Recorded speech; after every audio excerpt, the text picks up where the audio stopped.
Nakaka-disappoint. Tingnan nyo, tingnan nyo. Ngayon, mga kakutsero, ang gusto nilang gawin, magkaroon ng sarili nilang Quadcom. De La Rosa eyes motu proprio probe into alleged EJ case under Duterte admin. Diyos ko. Sinabi rin natin to nung vinlog natin si Bongo last week. 2 days ago pala. If anyone, kung meron mang dapat mag-inhibit sa usapin pagdating sa war on drugs, yung mga Duterte allies yun. Kung meron man dapat mag-inhibit, sila ho yun. Inhibit, ibig sabihin, hindi sila magpa-participate. Oo, kasi, si Bongo is already implicated as siya yung funder. Siya yung nagpopondo. Sa war on drugs. Diba yung sinabi ni Garma at ni Espenido? Si Bongo daw, saan daw kinukuha? Sa STL, sa Pogo, at sa confidential funds. So if anything, mga kotsero, dapat sila ay nag-i-inhibit. Kasi sila yung i-imbestigahan eh. Dapat mag-inhibit sila. Sila kasi yung i-imbestigahan, yung involvement nila. Ang weird nun eh. Tinan nyo. Halimbawa, bawa ko si Bongo, tatanungin ko si Garma. Kailan kita binigyan ng pera? Doon na agad yun eh. Si Bongo, sasabihin niya kay Espenido. Colonel Espenido, ikaw taga PNP ka, naging PNP chief mo ako. Kailan kita inutusan patayin ng mga pusher? Di ba? Ang pangit agad eh. Oo, bahid na bahid agad ng conflict of interest. Maglilinis sila ng pangalan. Gamit nila hearing. Naalala niyo yun, si Maslog? Dinuro-duro ni Bato? Ano sinabi? Alam ko ikaw. Inutusan ka ng Malacanang. Ay, grabe siya. Alam ko, I can pin you down. Ganun pa siya. Hindi. Jessica Francisco, yung yung screen name niya. Jennifer Francisco, yung screen name niya. Pero ang totoong pangalan niya, Maslog. Mary Ann Maslog. Yun ang sinabi niya noon. Alam niyo, ganun pa lang nung meron nagsalita sa Pogo hearing din. Netong sinasabi na may mga chief PNPs daw na involved sa mga Pogos, binabayaran ng Pogos. Nandoon si Bato. Anong sinabi ni Bato? Ako ba yan? Tinuturo nyo na yan? Conflict of interest agad eh. Alam nyo mga kotsero, napakawalang kwentang senador talaga niyan. Si Bongo, etong si Bato, si Robin Padilla. Wag na nating dagdagan ng Philip Salvador. Pwede ba? Wag na natin ibalik sila. Okay lang ba sa inyo yun? Sa akin kasi okay yun eh. Kayo ba? Okay ba sa inyo yun? Ay, nako. So, ayun. Pangit ho kasi. Pangit ho. Tapos ngayon, mag-ano pa sila ganito, motu proprio sa war on drugs. Sino bang PNP chief mo? Nung panahon ni Digong, di ba itong si Bato? Sino ba ang special assistants to the presidents during that time? Si Bongo, which was accused as the funder/financier ng reward system. Alam niyo mga kotsero, napaka-importante talaga nung niyan eh. Nung kailangan ma-confirm yung reward system na yan eh. Pagbabayad sa pagpatay eh. Hindi lang yung pagpatay eh yung mapapatunayan doon. Mapapatunayan din na mayroong culture of impunity. Ibig sabihin mga kotsero, the murders that happened during the war on drugs of former President Rodrigo Roa Duterte is state-sponsored. Pinondohan ng Estado. Which is a crime against humanity. So, meron ka ng cause para papasukin ng ICC. Pero ayaw pa rin ni Presidente, di ba? Ayaw pa rin ni Presidente. Alam nyo ako personally, I disagree with the President on that point, pero I understand. Naiintindihan ko. Sana matapos na ng Quadcom yung hearing nila. ASAP. Para makapag-file na ng kaso sa Pilipinas. Ako, I still personally believe na we have a functioning judicial system. Basta lang may lalabas. Ang problema kasi wala lumalabas eh. Wala lumalabas kasi. So, ngayon siguro itong Quadcom will be an opportunity mabibigyan tayo ngayon ng pagkakataon ito mga biktima pala ng pagkakataon na lumabas na. Kasi may kakampi na sila, eh, dati kasi wala silang kakampi. Ngayon lantaran na marami silang kakampi. So, ako I'm still torn on the topic. But but I'm leaning to 60-40, 60% wag, 40% go. Dati 100% no eh. But ngayon medyo nagbabago na. Okay lang naman yun. Kasi may mga bagong ebidensyang lumalabas kasi. So, but anyway. Ito pang nakakatawa. Sabi ni Bato de la Rosa, kapag ako ang nag-umpisa ng Senate hearing, mapapapunta daw niya si Duterte. Aba syempre, ikaw eh. Ikaw ang humahawak ng hearing, natural, tao ka niya eh. See? Natural, mapapapunta mo si Digong kasi lahat ng tanong mo ay pabor kay Digong. Parang kay Sara Duterte lang yan, mga kotsero. Ayaw niyang umattend sa hearing ng House of Representatives. Pero ang sabi niya, pag sa Senate daw mapunta ang budget, eh willing daw siyang pumunta. Tingnan niyo talaga. Itong mga Duterte na to, lutang na talaga yung kanilang conflict of interest. They should not have been placed in this position in the first place. Alam niyo mga kotsero, sorry sa mga DDS. Pero, well, not really. Sorry, not sorry. Itong mga Duterte is a piss poor excuse. Really. Sa pag-alis nyo sa mga dilawan. Seriously. Ngayon na naglalabasan tong mga kabahuan na to. Langya, sana pala hindi ko na siya sinuportahan noon pa lang. Nagsisisi nga ako eh. Diba? Dati sumuporta ako kay Digong kasi galit na galit ako sa mga dilawan. Oo. At I'm pretty sure karamihan ng mga sumuporta kay Digong ganun din na nafe-feel nila.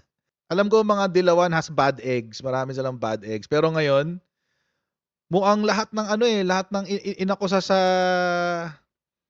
mga Duterte ng mga dilawan, mukhang totoo eh. Nakakainis talaga mga kotsero. Seriously. Nakakainis kasi. Oo.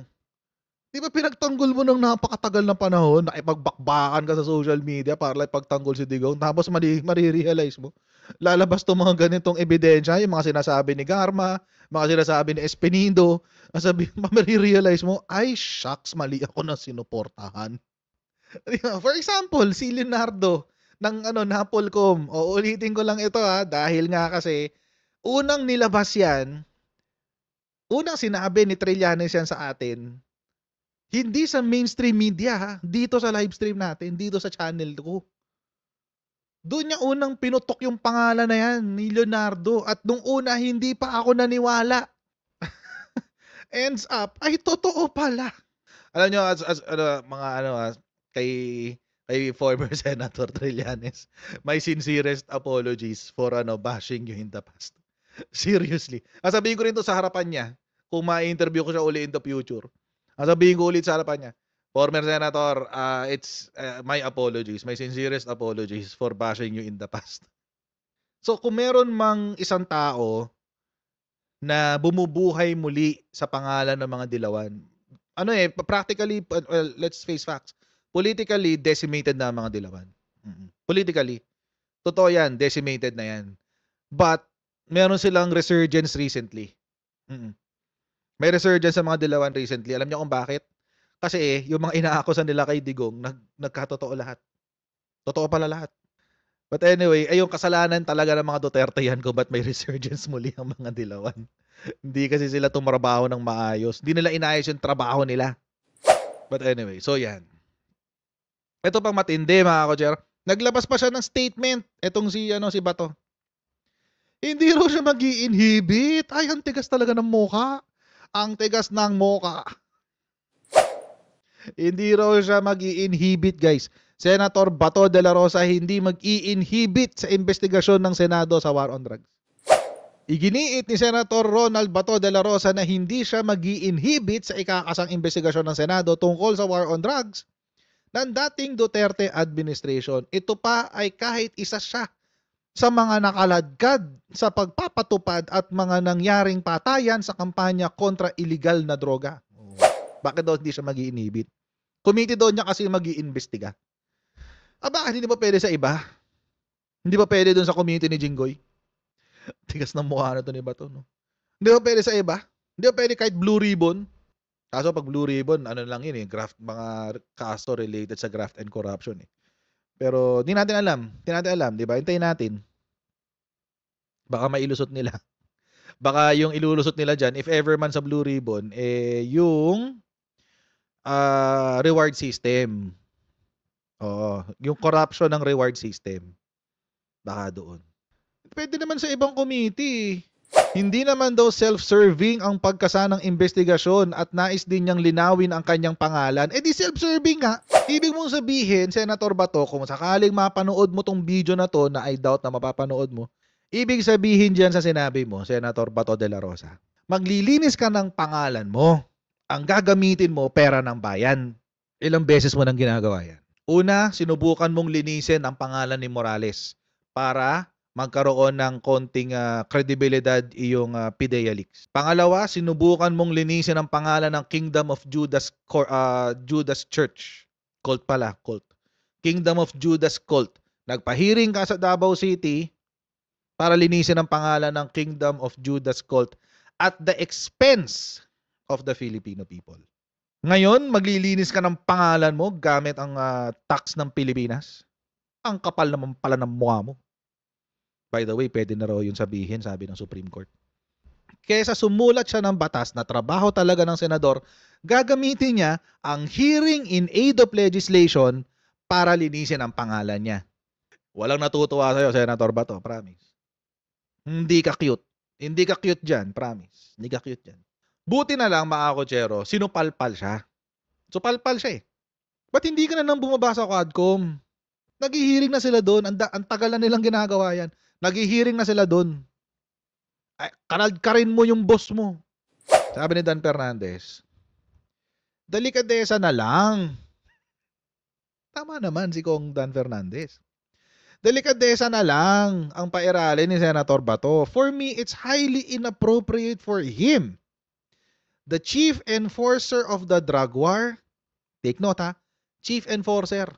PNP chief siya during that time to lead a probe into the very operation he designed and implemented. Expect ba natin yan sa mga Duterte? We don't. Expect ba natin yan sa mga kaalyado ni Duterte? Of course not. Huwag na tayo mag-expect. Solon raises concern over De La Rosa's impartiality in drug war probe. Sabi ni Benny Abante, I think that si Bato de la Rosa, would be more biased than actually balanced in that hearing. Gusto ko yun Pero totoo yan. Mas magiging bias siya dyan kaysa balance. Bakit?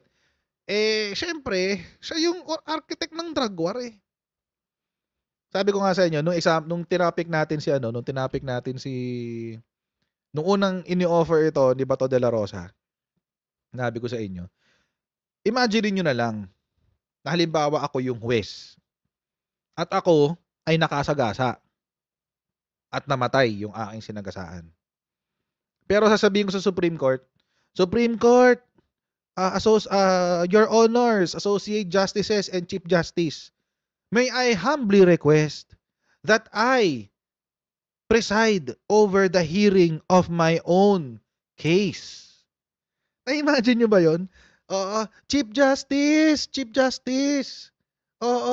Associate Justices, magre-request lang po ako. Ako po ay isang mababang huwes lamang ng RTC. Pero ako po ay nakasagasa at namatay po yung aking sinagasaan. Pwede ho ba na ako na lang ang mag-preside sa kasong inihabla sa akin? May mali. Tingin nyo papayagan ni Chief Justice yun? No, he won't. Wag ho niyong linisin ang pangalan nyo at the taxpayer's expense. Do your job. Gawin nyo yung trabaho nyo, umupo kayo, mag-hearing in aid of legislation kayo, sumulat ho kayo ng mga batas. Si Senate President, hindi. Hindi pwede. Buti na lang, si Chis Escudero yung SP. Escudero does not want Bato to lead probe into Duterte drug war. Haharapin namin yan sa susunod na mga araw, kukonsultahin ko yung mga miyembro, pero nakausap na rin niya si Senator Bato. Mas maganda siguro kung hindi sila manguna ng committee yun para walang aligasyon na ito ay personal at hindi impartial at hindi fair. Sinoplahan niya si Bato. O, ito yung balita tungkol dyan. Penda ni Senadora Amy Marcos, nasa korte na lamang dalhin at huwag nang imbisigahan ng Senado ang kaso o usapin tungkol sa war on drugs ng Duterte administration, lalo na kung meron namang itong matibay na ebidensya. Pero para naman po kay Senador Jinggoy Estrada, mahalaga ang testimonya ng mga isinasangkot para naman mabigyan ng katarungan yung pong mga naging biktima ng giyera kontra droga. Samantala, kukonsultahin naman ng liderato ng Senado ang mga mambabatas kung dapat nga bang ituloy ang investigasyon at hindi umano dapat na sina Senador Bato de la Rosa at Senador Bongo ang manguna rito. Kunin natin ang live report ni Mean Corvera. Mean.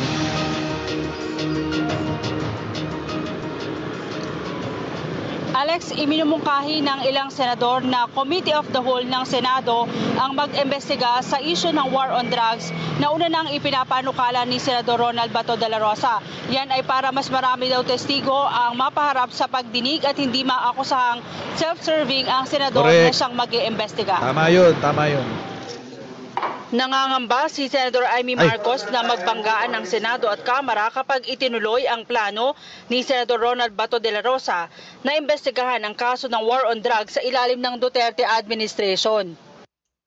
Hindi rin anya malayong makaladkad ang Senado bilang institusyon at maakusahan ng self-serving dahil nadadawit ang ilang senador. Mungkahi ni Marcos kung talagang may ebidensya laban sa mga idinadawit sa war on drugs, magsampa na lang ng kaso sa korte.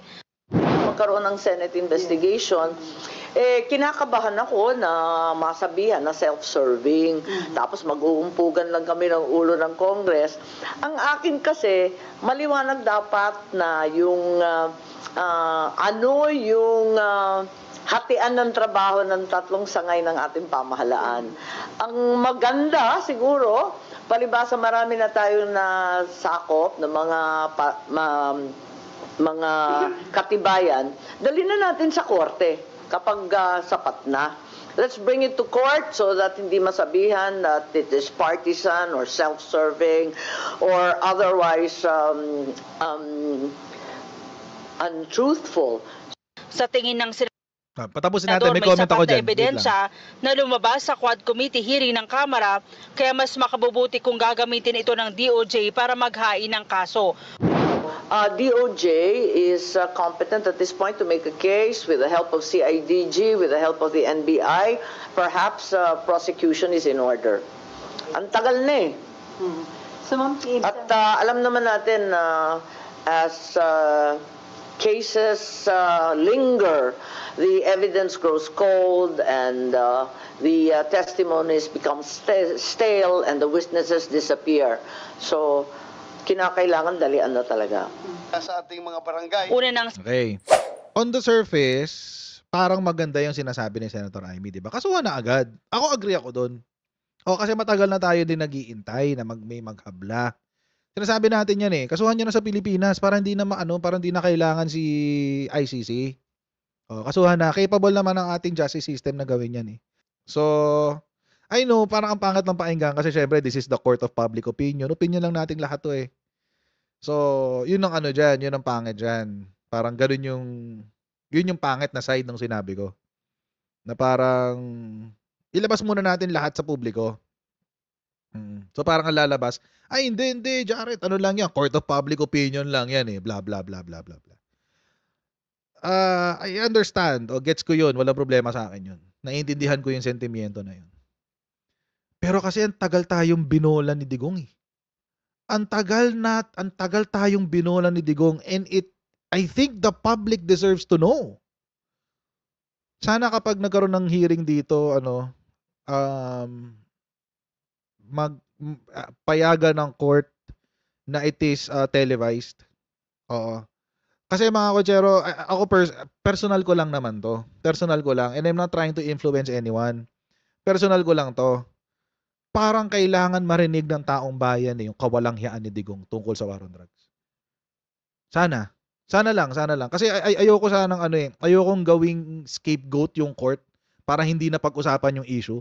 Ganyan lang yan eh. Sasabi, tinan si Sara Duterte, tinan mo yung hayop na yun. Mamaya tatakal natin, pero tinan si Sara Duterte tungkol sa confidential fund. Sabi niya, hindi na kami pupunta sa hearing kasi nasa Supreme Court na yung kaso. Tuloy natin tong balita. The testimonies become stale and the witnesses disappear. So, kinakailangan dalian na talaga. Sa ating mga barangay. Una nang sinabi ni De La Rosa na handa siyang magsagawa ng parallel investigation sa kaso at hihimukin na humarap sa investigasyon si dating Pangulong Rodrigo Duterte. Pupunta yan, Bukod syempre. sa dating Pangulo, sina De La Rosa at Senador Christopher Bongo ay itinuro ng mga testigo ng Kamara na umanay sangkot sa war on drugs. Sabi ni Marcos, bagamat may karapatan sina De La Rosa at Go na idepensa ang sarili, pero hindi anya magandang tignan kung magagamit ang Senado. Maaakusahan silang self-serving kung ang mangunguna ay mismong mga inaakusahan. Sa pananaw ni Marcos, mahalaga ang mga lumabas na impormasyon sa Quad Committee, pero At least ang mahalaga nirecognize niya. kung ano ang maipapasang panukalang batas para hindi na maulit ang drug war. Palagay ko, there's a great deal of evidence that has already come forward. And I believe they will be gathering more sa AMLA at sa COA. Ang akin lang ganito, no? Kasi ang dapat natin balikan, ano talaga ang pakay ng legislative investigation. Dapat in aid of legislation. Hinahanap ko kung ano ang batas na papaltan, babaguhin, dadagdag para rito. So, yun lang ang iniisip ko. Hintayin nyo na lang yung sa lower house, nakapag-file na yung sa Quadcom. Hintayin nyo na lang umakyat sa inyo, wag na kayo magtrabaho dyan.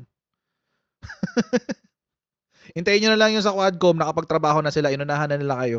Hintayin nyo na lang yung sa Quadcom, wag na kayong gumalaw dyan. Ngayon, sabi ni Marcos, mahalagang balikan ang PNP modernization dahil kung mga pulis ang tinutukoy na nagkamali sa pagpapatupad na war on drugs, nariyan naman ang NAPOLCOM, Ombudsman at Korte na pwedeng maghain ng kaso.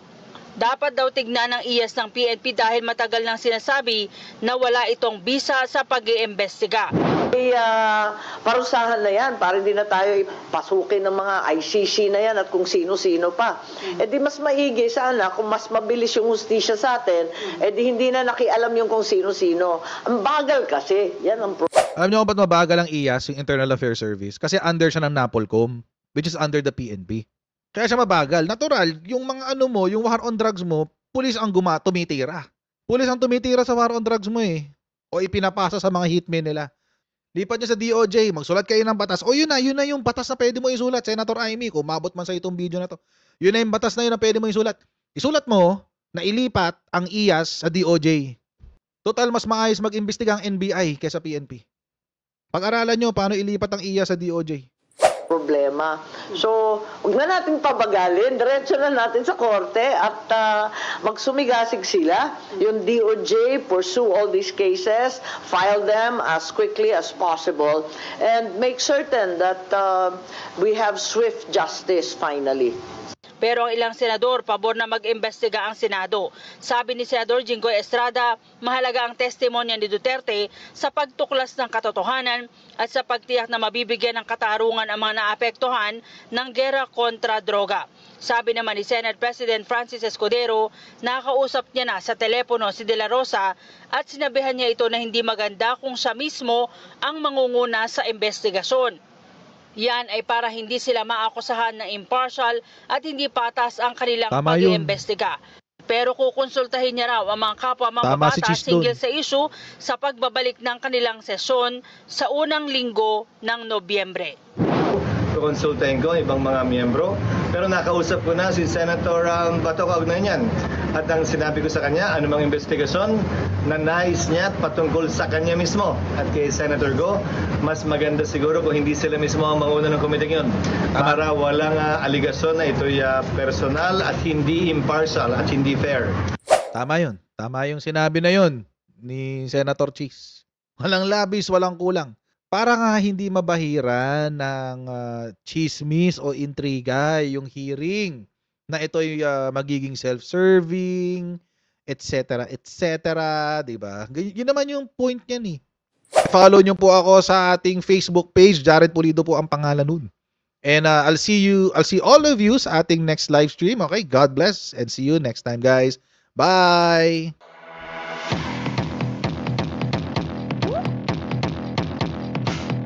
Huwag ganun. Huwag natin gawing tanga mga Pilipino.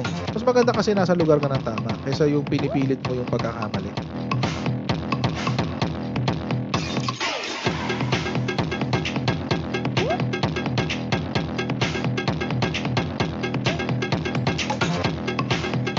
Are they willing to go that far? Hindi makakalimutan ng Pilipino yan hanggat di nasasagot niya. Sino ngayon nagsasabi ng totoo?